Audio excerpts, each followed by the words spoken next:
It was a sunny morning in the cheerful village of Willowbrook. Birds were chirping, butterflies fluttered through the air, and the cobbled paths were lined with blooming flowers.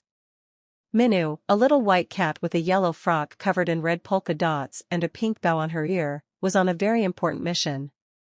She was carrying a small round cake on a silver plate, smooth pink frosting, a swirl of white cream, and 3 shiny red strawberries sat proudly on top. Minnu hummed happily as she walked the village path, passing colorful houses with flower pots on their windowsills. Her destination? Chinnu's house, her best friend. Chinnu, a light gray cat in a blue frock with white stripes and a purple hairband, was fast asleep in her cozy bedroom when she heard a soft knock-knock. Her ears twitched, and her eyes flew open wide.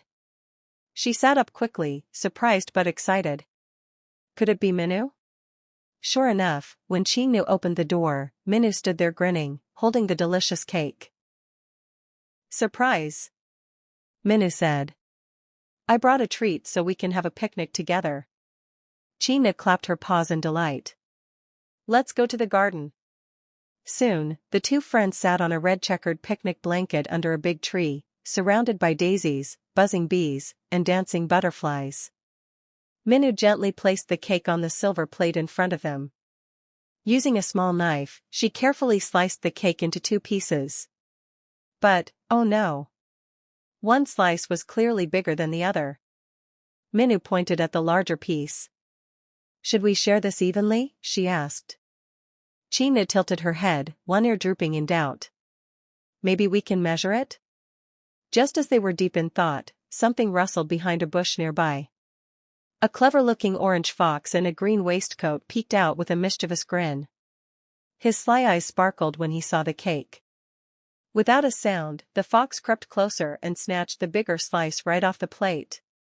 "Hey!" cried Minnu.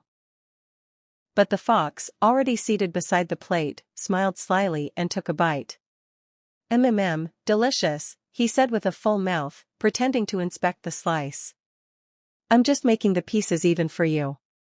Chinnu and Minnu were shocked. "That's not fair," they said together. The fox shrugged. Well, someone had to make a decision. He finished the slice in 3 big bites, then stood and gave a polite bow. Problem solved. As the fox trotted off, Minnu and Chinnu sat in silence, looking at the now lonely small slice of cake. Then Minnu sighed and said, "That wasn't very kind, was it?" Chinnu shook her head. He didn't even ask. Feeling a little sad, the two picked up the empty plate and walked back home. Their tails dragged behind them. At Minnu's house, the warm aroma of baking filled the air. Minnu's mother, a kind beige cat in a pink sari and floral apron, was busy mixing ingredients in the kitchen. She looked up and smiled. "Back so soon?" Minnu held up the empty plate. "We had a cake mishap." Her mother laughed softly and gave tea,